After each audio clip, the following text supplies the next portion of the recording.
How are you doing, Ellie? Yeah. Good. How are you, Steph? Good.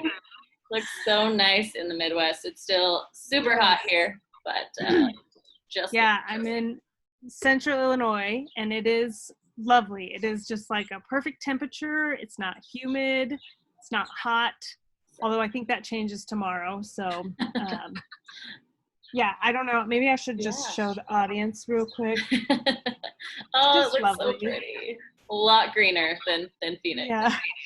Yeah, this time of year is green. It's, it's not green all year, but certainly, what are we? We're in June still, right? Yeah, just started summer. Yeah, I know. Yeah. Weird year. Weird year. Yeah. So I'm super excited to talk about fueling tonight. Disclaimer for everyone watching, we are not registered dietitians or nutritionists, but we've gathered knowledge over, for myself, my own personal experiences, and then for the athletes that I coach, read a lot of articles and books and whatnot, and seem to be doing pretty well with some of all the athletes that I coach. So to start off, I think we want to cover like basics, of course, of daily nutrition, things that you tell your athletes pre-workout, during workouts, and post-workout, and then anything else that you can think of that we want to cover. I think that'll lead us into some really good conversations about the importance of fueling. And as Steph had mentioned, not being RDs, our knowledge is limited, but I think as coaches and physical therapists, having just like a baseline understanding of some of the daily requirements can help people fill the holes a little bit. Mm-hmm. I don't know about you, but even as somebody who has this knowledge, like I think fueling is just a little bit, there's just a lot there. Some of it is elusive, like how much do I need? There's a lot to unpack in this type of conversation. So we're not probably going to go too deep, but I think we'll be able to address some of those basics really pretty close to directly. Absolutely. Sorry, that's my dog. Barking dog. Chasing squirrels, living the dream. When you're visiting the family, you just got to expect a little bit of chaos. Yeah. As long as they're not eating towels, should be fine. Yeah. Can you hear the dog? It's just light in the background. It's not. Okay. You can still hear you. Very distracting to me. That's okay. Yeah. So let's start with, I think, basic daily needs for a female runner. Mm-hmm. What would you say, Steph, are just like basic daily needs for a female runner? So looking at the literature, you can, calculate it and all that, but based on your fat-free mass, I don't have athletes necessarily do that. I don't really have people track it either. I think that can lead to a whole host of other issues. But generally speaking, 2,000 calories plus whatever you burn in activity. So I think many of my athletes are good at being self-aware. When they're hungry, they eat. But I would say we also tend to underfeed as female athletes. My mind was open to the number of calories, like 2,000. When you look at all these, what we see in social media is like 1,200 to 1,500, and that's just not sustainable. So at least 2,000. How about you? Yeah, that's exactly what I would say too. And of the research that I've read, that's consistent pretty much across the board for just any female athlete, so a runner and for like sporting athletes and things of that nature. I'm going to pause just a second. Yeah, I might need you to be a little louder. And my mom just so happens to be. Christ. This is so classic Midwest. They're on a gator ride. I was like, Mom, I'm going to go do this on the front porch so I can get away. Sure enough. She comes her okay, I apologize for the interruption. Super Midwest. Super Midwest. So classically speaking, 2,000 kilocalories a day is what we're going to recommend for most people. And as Steph highlighted, counting calories is not something I encourage. that can lead to other types of issues that we don't want to foster. But I think that when you understand that 2K is just daily minimum requirement for, an active person, Mm-hmm. you might be able to fill in another hole, right? Where you might be able to say, okay, if you are somebody who chooses to count calories, that you're not getting the daily minimum, and how that might be impacting your performance. Right. Absolutely. Yeah. Yeah, and I want to point out too, that's typically what I say for females. So males, if that's based on fat-free mass, males, I'd even venture into the 24 to 2,500 plus whatever they burn as well. Do you tell your males anything different, or is that? I don't work with a ton of men. I have a couple of men on my calendar, and I think this is like a little bit of a bias. They don't tend to have as many fueling issues or struggle with the number side of things, I guess you could say. Yeah. They might have holes in, like, knowing what types of calories they need to get while they're fueling, but they're less likely to be the ones that are under fueling and present with maybe symptoms of under fueling, which that could be something we could address too. What would you say would be some symptoms of under fueling? Well, I think before getting into possible, obviously we'll probably talk about losing your period or amenorrhea, dysmenorrhea, but you don't have to go that deep. Right, but even before that, before that, just staying sore after workouts, fatigued, just never feeling fresh, I think is a big thing. Getting really tired throughout the day can be signs of energy deficiency. Getting sick frequently too, more often than you'd think is typical. I think it's interesting looking back at my history too. There was a span of time where I felt like I was going to take a nap at 2 p.m. every single day, and this would be after getting 8 or 9 hours of sleep. So if someone's feeling like that, I think that can be a sign of it as well. And then if I'd eat, I'd be fine, right? So pretty easy fix there. But what have you seen? Yeah, similar things. Sometimes symptoms of heavy legs can be that as well. That can be like nutritional deficiencies, such as like low iron and things of that nature. A bunch of other factors can play into it, but exactly the same types of symptomology, where they're maybe not performing the way you think they should be able to, or they feel slow, not fresh. And it's consistently showing up in their maybe report of their workouts. Then I'm starting to think about it. But I will say, as a coach, for most women who are especially gearing up for marathon training, this is something we talk about regularly and address fairly regularly, because we want them to have a good plan for race day, especially if it comes to, like, if they want to be able to perform, for one, that's going to be really important. But two, to finish without issue, that would be really important as well. So maybe let's talk also about now, how would you recommend somebody fuel before they're training for, say, a longer run, or even just a regular run, like a easy 30-minute conversation? Do the span. Where would you go with that? All right.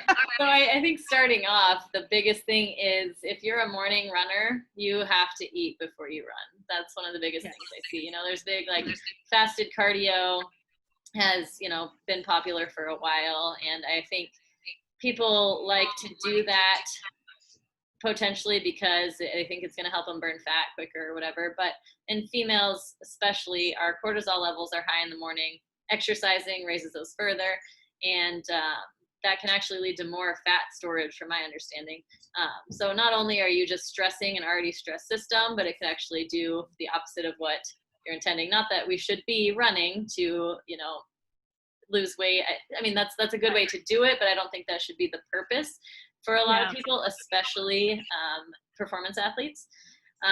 So I recommend like 150 to 200 calories, 30 to 45 minutes before. If your stomach is more sensitive, it can up to 2 hours, but try not to go out more than 2 hours before. And that's for kind of your basic run. And I like for people to get carbs and protein in that. What do you do? Am I pretty much exactly the same? I have tended not to recommend calorie specific intake for most of my runners. If I recognize that they maybe are running fasted, like baseline starting point for me is get something.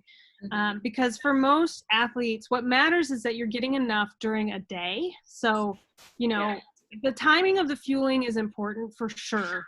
For sure that matters. But the most important aspect is that you're getting enough each day for the demands of your activities. So, if 2K is baseline and you have a hard workout, you have to add calories to 2K to make up for what you lose. But similar requirements where it's like, you need to be eating before you go on a run in the morning. So if you're a morning runner, I want you eating something. The timing of it would be great. Like if I have a runner who's running at 5 a.m, they can get up, to consume something around 4:30. That'd be great. I know it's not always ideal, in which case then I'm saying then you need to have something with you, which maybe brings us to the next sort of topic. If we're following that train, like how much should somebody consume when they're on a run? I think that's for what I recommend. It's very dependent on the duration. So not necessarily mileage with the time that they're out there. After about 45 minutes to an hour, then I want people to start supplementing with a hydration beverage that has carbs in it, just to keep those glucose stores high. But until it gets maybe 2 to 2.5 hours, if we're training a ton, I don't really run into having them fuel with food. For ultramarathon runners, definitely. And then it's generally real food is what I've found to be successful. Even like bean burritos and stuff like that. Which sounds wild, right? Anything. Yeah, exactly. Just get something. But that beverage that's not just plain water or not just sodium or a Cliff Shot or anything, something that has carbohydrates in it. Is what I recommend. What do you tell your runners? Exactly the same thing. I think that a lot of runners recreationally are taught to think that the gels and the goos are like the way to go. For some people, sure. But the gels and the goos are ultra concentrated, and they give you like a blast of carbohydrates sort of all at once and are harder for the system to digest and use.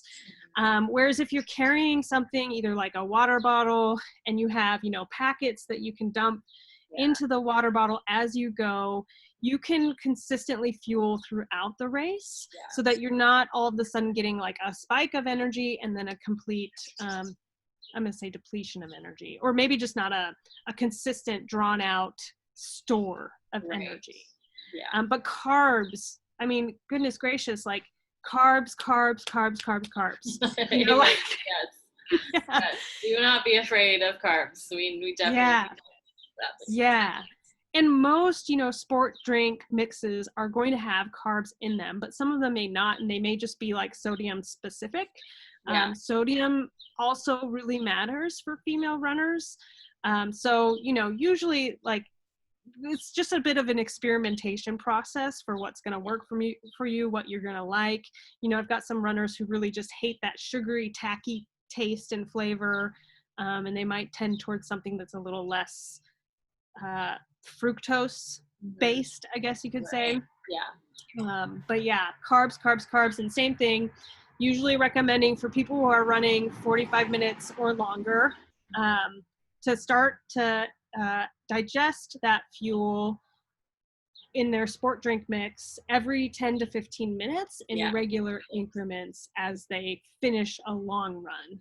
And then for ultra runners, same deal, ideally packing all of it. Like you want the sport drink mixes, you want gels, you want peanut butters and peanut butter and jellies and bean burritos and like carbohydrates, protein, and fat. For, more endurance-based runners, carbs, calories, sodium are probably like the most important for those distances and times. And generally, I think 30, I've heard 30 to 60 or read 30 to 60 grams of carbs per hour. So you have to look at your whatever you're using and see how many grams. But I think for like a 90-minute run or 75 to 90-minute run, 2 scoops is generally pretty good depending on what you're using. I use Scratch, and then I've heard Osmo is another good one. Do you have any specific brands you recommend? Yeah, so I've used Noon in the past, and that worked pretty well for me.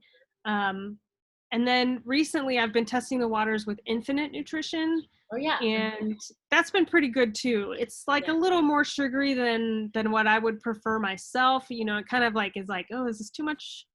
Not that I'm getting too much sugar, but it's like drinking a Jolly Rancher sometimes. Okay, a little sweet. I've But heard one of my athletes really likes Tailwind too. So that likes seems what? to, Sorry, you broke up there. and Tailwind doesn't seem to give him any issues. So that's another possibility there. Yeah, hang on. It Good. could be me because I'm using The MiFi. the Wi-Fi. Here, I'm gonna take my Instagram off of Wi-Fi because Yeah, you're it's got the circle try going. that. You have to use data. Okay. There we go. You there? Okay. Yeah. Yes. Yes. So I was just saying that one of my athletes likes Tailwind, and that seems to work well for him too. Yes. Tailwind is really popular amongst ultra runners as well. Yeah, there's like a million different options on the market, but the main thing is like what we've already said. You want to look for carbs and sodium.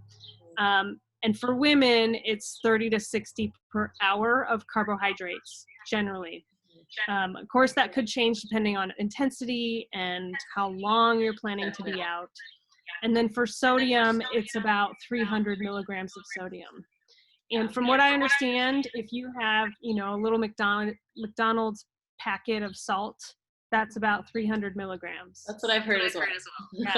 Yeah. Stop by. So if you're worried about the sodium. Yeah. Women tend to be more prone towards overhydrating and being more hyponatremic, which basically means you've diluted your blood of sodium, and you really need sodium. So that can be dangerous. So like for women specifically, definitely be thinking about, am I getting sodium while I'm doing longer runs? Yeah, definitely. And I don't think the goos and gels tend to have as much as some of these hydration beverages. So that's something to check out when you're picking stuff up too. Yeah, exactly. Yeah. And, I think, a lot of people tend to ask, like, how do I, like, coordinate some of this stuff? What would you say about that? Coordinate as in, like, carry it all or? Yeah. So you could, lots of people have the belts. Those are really handy. And what I've done too is just placed water bottles or made loops. So I end up circling by my bottle at about the 45-minute mark and grabbing it, just leave it at my car. Just because I haven't gotten a belt yet, but I know a lot of people do like this. Yeah, I've got some clients who, they don't like to have something on their person, so they'll just carry a water bottle.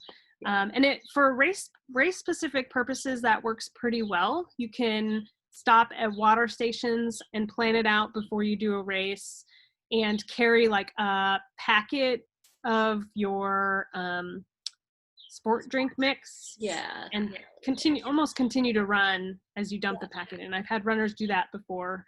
And supplement with goos. So there's like, you can do a lot of different things that work for you, but the point that we're trying to make, I think, is to practice. Definitely. Yes. Yeah. And make sure, exactly. You try these in smaller doses, right, in case you have any GI issues from it, just starting off. Right. Exactly. Yeah. So what do you advocate for post run? Is there any post run is protein in my eyes. Certainly you're just trying to get some calories in your body, but the focus should be protein. I'm going to say the focus. Maybe like the intention should be towards protein. And I remember as a kid, when I played soccer, they always recommended getting, I want to say chocolate milkshakes from like McDonald's. I don't know if they have protein in them. Not sure either. Yeah, but chocolate milk does. It does, yes. And that's calorie dense, and it's got fat and protein, and Yeah. is a really easy like post run whole food that is also going to add vitamin D and calcium, which are other really important variables for a runner who might be low on nutrient just low on nutrients, I guess you could say. Yeah, the nutrient dense Yeah. food, definitely. And then, I've talked about stress fractures a lot. So Yeah, we should address things this. are important as well. So Yes. I think we address stress fractures here while we're on, because we don't have to talk about it in depth, but I think it would be valuable for us to acknowledge like what potentially leads to stress fracture in this conversation. All about that workout chocolate milk, that post-workout chocolate milk. Brought it up. I can't stop talking about bones. So I think at the root of it, it's abnormal stress or excessive stress to a normal bone, or normal stress on an abnormal bone. So the latter is likely less. We see that less frequently, but can happen a lot, especially in females. Is that we've got a bone that's not strong enough to sustain even your daily routine. It may have a little bit of just low density, osteopenia or osteoporosis. And then when you do kind of the normal amount of activity, which differs from one person to the next, but let's say you're only doing 10 to 15 miles a week, but that bone is a little bit weaker, then you could get a stress fracture. The other path would be excessive load. You just did too much, then more than that bone was able to handle. Where we can see some bone density issues oftentimes, though, is when we have an energy deficiency. So when you're not getting the fuel that you need to stay in an energy surplus. And that can be intentional or not. I think most of the time it's actually not intentional, especially how mind-blowing it is even talking to you about, wow, we actually do need at least 2,000 calories. I think when that energy balance is off, something's going to go, and a lot of times it's going to be an injury specifically to the bone. In this conversation, I think what Steph and I really care about is you understanding how important fuel is. And fuel, like, I think is just such a cornerstone to making a healthy athlete. And that's why we encourage you to consult with RDs if you feel like there could be an issue there, especially a deficiency. Relative energy deficiency in sport is a very real thing, and it can impact basically every system in your body. And that stems from really being underfueled, and again, it could be intentional or not intentional. And I think for women, there's a lot that goes into like body image and sport culture, and all of that can be tied into the relative energy deficiency in sport sort of model.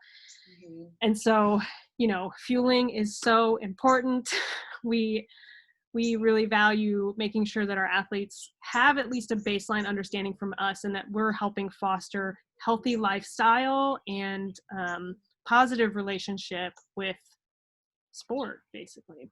Absolutely. Yeah. I think you nailed it. I don't have anything to add. That was good. Thanks. Yeah. So those are kind of like baseline requirements. Would you say that there's any other sort of, I'm going to say nutrients or things that maybe female athletes should think about?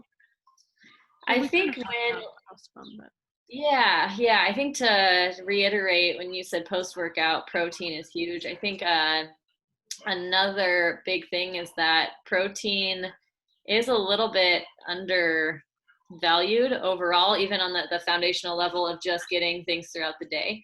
And I think it can be really difficult to get as much as is recommended. And even in this article where a lot of our you sent to me, and that's where I've gotten a lot of my information, they said that there's more evidence now to up it for endurance athletes. And so I think just being cognizant, again, you don't have to count, but being cognizant of getting some sort of protein at every single meal and every single snack is going to be helpful to get you to the amount that we actually need. Yeah, I think the guideline that I remember is, I want to say 1.4 to 1.6 grams per kilogram of body weight per day. And yeah, like, you know, protein helps with muscle repair, basically.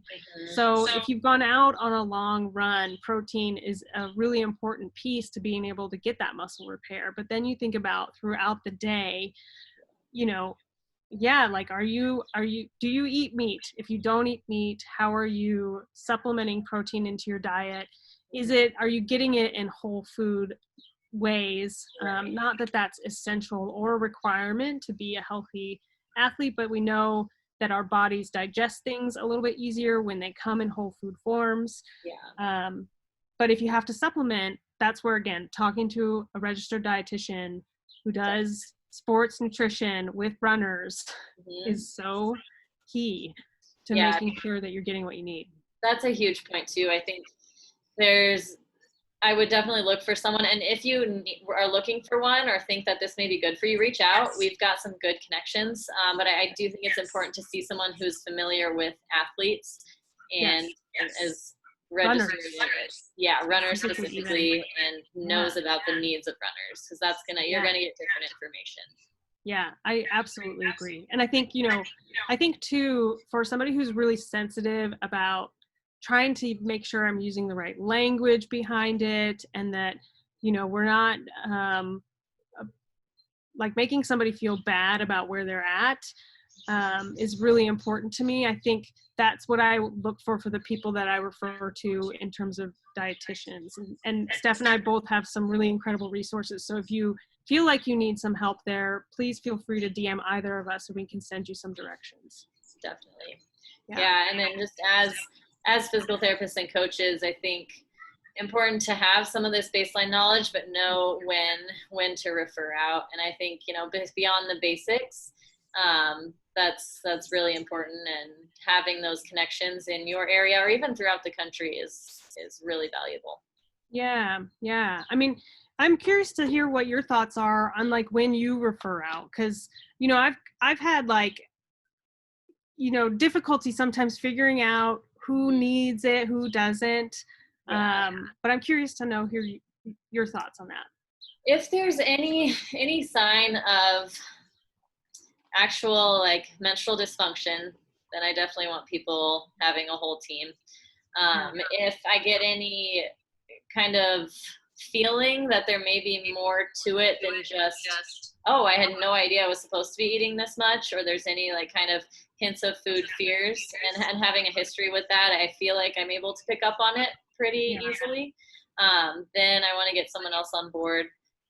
Or if they're just having more GI sensitivity, then I am able to help them with. If anything really goes beyond, I think, what our conversation was today, that's when I just get someone on board, because it's very helpful, I think, for them too, to get that different perspective and get more information, ask more questions that I may have to research or may not know where to go for. And I think every runner, it would be helpful to have someone like that on their team for, maybe especially women, as, maybe now we get pregnant and we need more advice on that, or postpartum, or premenopause, or perimenopause. Like, as we go through this, having another asset to your team is really nice. So getting them started on that early can be really beneficial. I would agree with you. I think it can be very confusing sometimes, because I will admit, I think most women have issues with food. That sounds really grim, but I do. I think that a lot of us are conditioned to be more restrictive. And when a lot of women maybe start engaging in the running process, there could be more motivations behind it, such as losing weight and things of that nature. But as Steph had mentioned and highlight, I think this is where working with a coach can be so valuable. It comes down to communication. And Steph and I are, we're physical therapists. We're trained to have an ear for what people are saying and to really listen to them. And I think that that gives us cues and triggers when we're on a conversation and call with a runner. And it certainly can be difficult and challenging direction to lead them, but I think, approaching it from a fashion of like, we just want to make sure we're setting the stage for success, that you're feeling good and that your workouts are going well. It's most runners are on board with having people on their team to foster those things. And I tend to do the same exact thing. I've made mistakes in the past where I haven't referred people thinking, I think they'll be okay. And now I just send them right away. Absolutely. Yeah. Yeah. I think that's really smart and on the same page with that. It definitely can't hurt, especially getting those baseline things down. And I think there's a level of maybe buy-in too. I mean, of course, we know what we're talking about to the extent that we do, but when it's echoed by someone else who has a degree specifically in that, I think it can really help people. And when you're all really just focused on getting them to a place of, like you said, a positive relationship with running and food. Yeah. Steph and I both want people to just be involved in sport for forever in a really healthy, positive, fun way. And I think all of that just fosters their ability to do it much more confidently. 100%. Yeah. Awesome. Is there anything else you feel like you want to add to this conversation? Is there any questions? Yeah. Do we have any questions? I didn't ask earlier. I should have. Oh, I wanted to ask you, do you have people put like BCAAs in their hydration beverage? Okay. No, I don't. I don't either, but I had someone ask about that. I hadn't really done it before, focusing more on the protein before and after. Same. Okay. Yeah. I haven't read very much about BCAAs, so I feel like that's out of my comfort zone. Like I'm very much like I'm focused on the whole. Right. Are we getting enough food? Are we getting enough calories? Yeah. Then you can work on the refinement. Carbs per hour certainly matters just to be able to perform. So like I think as a coach, like just knowing that that's a necessary detail to be able to perform a certain level, that's like baseline. That's like bottom of the barrel knowledge that you kind of have to have. Yeah. BCAAs are completely out of my wheelhouse, admittedly. No, I think from what I've read, and this is from Stacy Sims, you can get a little bit of a more specific type of protein, leucine, that can just help repair a little bit better that we're missing maybe from the whole foods throughout the day. But I'd have to do a little bit more research. I know. Yeah, for women too, there are some differences in like how quickly we recover. And so I think if I remember correctly, correct me if I'm wrong, women require food and fuel a little bit faster after activity than men do. And again, same thing, it's like protein focused. I think it's like, 30 minutes to an hour afterwards? Yeah, whereas men can typically wait like 3 hours. So it's quite a big difference. It's quite a big difference, yeah. Like eat right away. Exactly, yep. Eat pretty quickly. But men can wait and hang out for a little bit. Yeah. And I think that's like knowing that there are differences is really important too. And being able to recognize some of those differences are skill sets that both Steph and I possess. Like I had mentioned, I tend to work primarily with women and female runners, but I do have men that I work with too. And, all of that knowledge is just right there. Yeah, absolutely. Yeah. Awesome. Well, cool. If there's not any questions. Thing on here.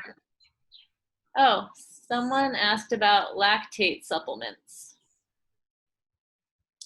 Is that on the post? I guess I can click. There's like a little thing. This is new. Oh, really? Sorry, Tanya. I just saw this.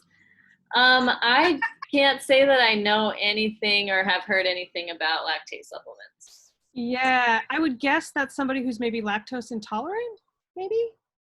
Maybe, yeah. Yeah, are you still on, Tanya? Can you clarify? Yeah,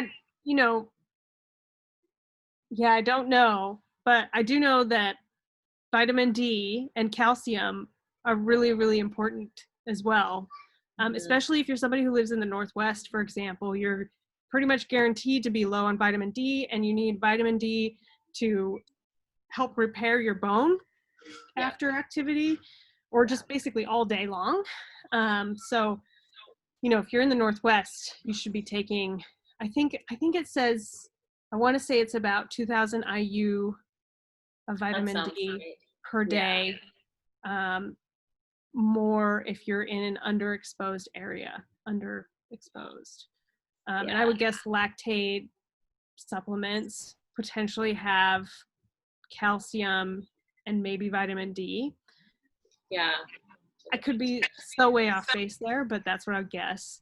Yeah, I would have to look into that, but that's sounds reasonable. Yeah, which would still be valuable, but as Steph and I mentioned, that's probably not our wheelhouse. Oh, we're right. Okay. Yeah. Yeah, I mean, if you know for sure, if you know for sure that you're low on vitamin D, you're low on calcium and magnesium. Okay. Yep, that's good too. Yeah.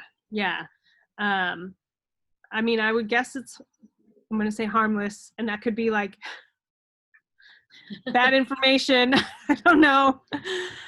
Yeah, but I would guess it's pretty decent stuff. Yeah, I think all of those, and zinc too is another one, calcium, magnesium, vitamin D, zinc, that are typically recommended for iron recovery. as well.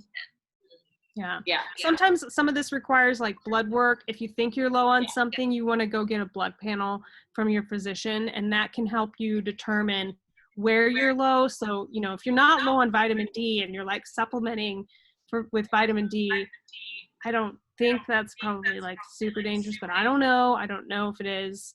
Just be probably a waste. Yeah, but I agree. I think blood testing is pretty helpful in that case, just to see where you're at and what you need, and that's probably a good idea for most women anyway, to get your blood work regularly. And along with that, real quick, just knowing that sometimes the norms that they set, you may be close to one end, but they still consider you normal.